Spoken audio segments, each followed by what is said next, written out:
OK, let's kick off this afternoon with the big story of the day, the one we're all talking about, all our newspapers, the border crisis in the Channel. Some Tory backbenchers have accused the Home Office of incompetence after 39 asylum seekers who boarded the Bibi Stockholm were transferred to alternative accommodation on Friday after traces of Legionella bacteria were found in the onboard water system. Despite this, there are plans to extend the government's fleet of barges. The news comes as 6 people died and more than 50 were rescued from a capsized boat crossing the Channel in the early hours of Saturday morning. So, has the government lost control, or are they just fresh out of ideas? Does anyone have the answers? So, let's find out what answers my panel will come up with. Again, it is former Brexit Party MEP Ben Habib and GB News senior political commentator Nigel Nelson. OK, so the front page of the papers have the awful, tragic story, gentlemen, of what happened in the Channel and the fact that, 6 people lost their lives, 50 people were saved, but there are still some missing. I mean, presumably, after this length of time, it's not going to be good news. And there were children on this boat as well.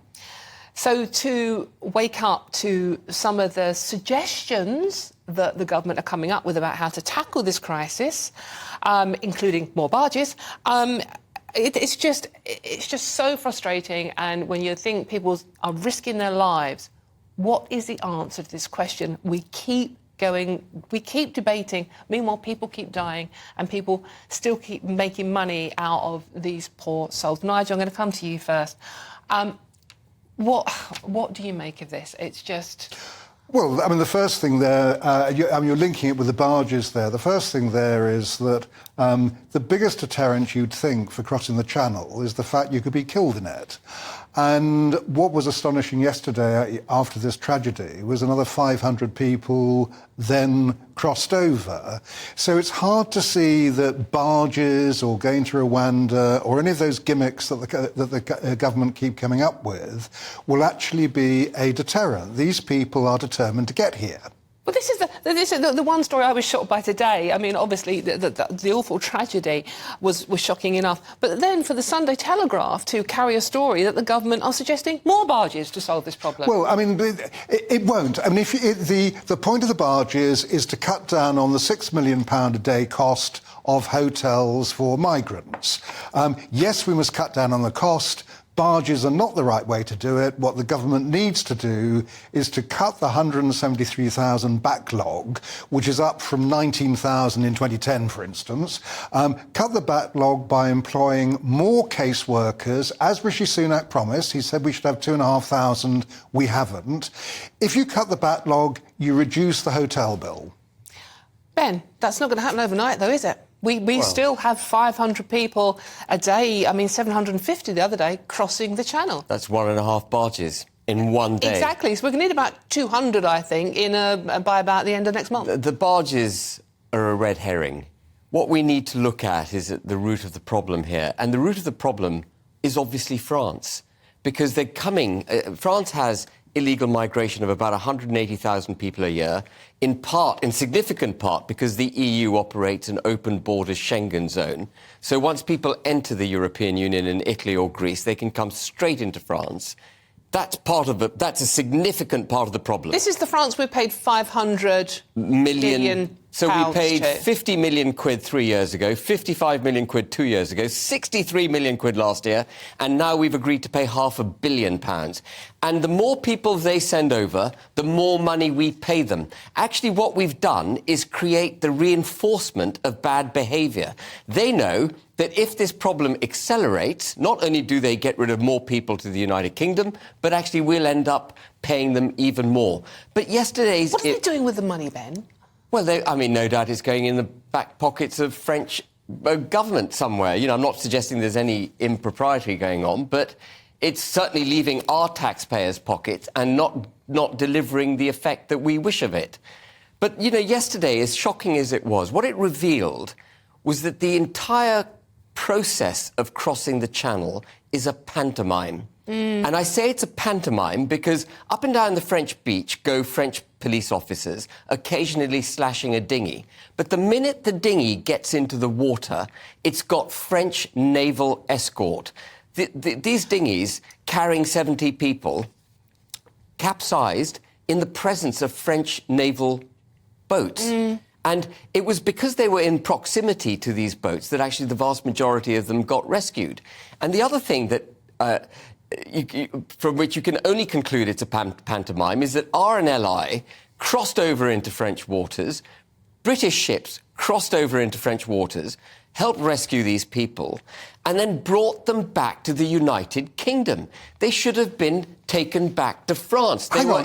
French, This is a rescue attempt. They were in French waters, 5 miles off the French coast. It was much quicker to deposit them back in France. Provided there was the medical care at the other end to actually deal with them, because most of them went back to France. So what you had there was a rescue operation in cooperation with British and French, RNLI doing it, who are the experts at rescue. They argue that the best way of actually getting medical help to those people was to speed them straight back to Britain. The whole thing is a pantomime.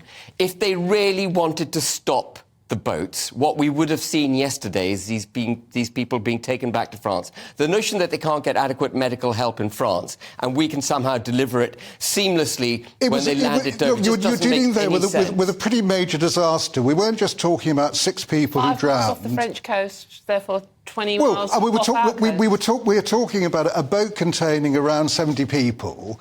So here's this boat capsizing. The French and the British do what they're meant to do. They get together to sort out a rescue operation. The majority of those people end up going back to France, as Ben would like. No, they didn't. The majority came to the United Kingdom. No, the majority went to France. We can't rewrite what happened yesterday, Nigel. No, but the majority ended up in France. It is a pantomime. But the idea that in the middle of a sea rescue, you actually start thinking about the diplomatic niceties of where people are actually going. No. What you do is you go out there and you save lives. You go out there and you save lives and you take them back to the nearest point of land that you can. And they came to the United Kingdom. And that's why it's a pantomime. And we have no form of deterrence in the United Kingdom. There is no deterrence. We spend around £50,000 a year per migrant. The French spend about £5,000 a year. And if you need one statistic to evidence why they're incentivised to make that journey across the Channel, it's the fact that they're 10 times better off in the UK than they are in France. Well, in France, they will get processed in half the time. They're in France. It's taking 15.5 months to even process them here. Hence, again, the cost of the hotel bill. There is only one solution. There is only one solution to this problem, and that is to actually physically stop the boats. We have to have the equivalent of the Australian Operation Sovereign Borders that they had in 2013, which worked extremely well. And when people recognised that they could not make it across into Australia, the boats stopped. The Australian system was completely different from the one we're facing here. You were talking about 150 miles between Indonesia and Australia. It makes no difference. Well, of course it makes a difference. It makes absolutely no difference. The boats are bigger, so the boats are more seaworthy, and they can be turned round by the Australian Navy. You cannot turn round a little dinghy with a big destroyer. That is utter nonsense. You develop a specific, well-trained, bespoke border force that is trained to deliver that result. And how does that happen? Tell me how. I don't need to tell you how it would happen. Because it can't happen. These are dinghies that are waterlogged and sinking. You disable the motor and you put someone on the boat and you take them back to France. Right. So you would take them back to France from British waters? Absolutely. OK. So when the French say to us, well, hang on a sec, we've got our own problems, as you pointed out, with asylum seekers. They have many more asylum seekers than we do. The last thing they want is to attract more by getting them across. But they'll be saying, hey, they don't come to Calais to look around and enjoy the sights. They come to Calais to get to Britain. What the French can do is say, well, we'll help you then. We'll deposit the ones who want to come to Britain on the British coast. How would you like that? So what you are saying which I hope you're saying, is that paying money to the French is a complete waste of time. Because on that, we will at least agree. The French are part of the problem. And as long as our government keeps thinking that France is a potential solution to this problem, there is no hope of us getting ahead of it. We have to recognise France is part of the problem. These people are going to cross the channel with the help of the French. We need to take unilateral, determined British action. And that is the only way. We have a right, under international law, to protect our borders. Absolutely. And we are not protecting our borders. I don't disagree with you there. That speeding up asylum applications is going to stop it. But the asylum seekers who are coming to Britain are not actually France's problem. That is why we're paying... They are France's problem. They're not. They're just passing through France. Oh, come on. As they pass through a load of other countries on the way to getting there. This is an absolutely nonsensical argument. If we're talking about Europe as a whole, the EU don't have a problem with Greece operating that pushback where they push migrants trying to get across the Mediterranean into Turkish waters. But they do have a problem with what we're doing. So I'm just wondering, is it in the EU's interest to stop migrants getting into the EU countries, but they're more than happy to see them come across from the EU countries into Britain? Well, I think they're not happy because that attracts them to come through Europe. So the problem is a Europe-wide problem. It's a global problem. So the last thing that France wants is for a load of migrants to pass through their country because they want to come to Britain. If we pushed back the boats, the French closed their borders, the Italians closed their borders, the Italian government and the Greek government... How do you push back the boats? We're back to the same problem Can again. I just finish? I haven't finished. If the Italian government developed a backbone, the Greek government developed a backbone, they actually had some proper pushback procedures of their own, this problem would stop. Gentlemen, there, on that word stop, I have to stop you for now. Wow, it's certainly getting hot. Thank you for refereeing. It's certainly getting hot in here, isn't it?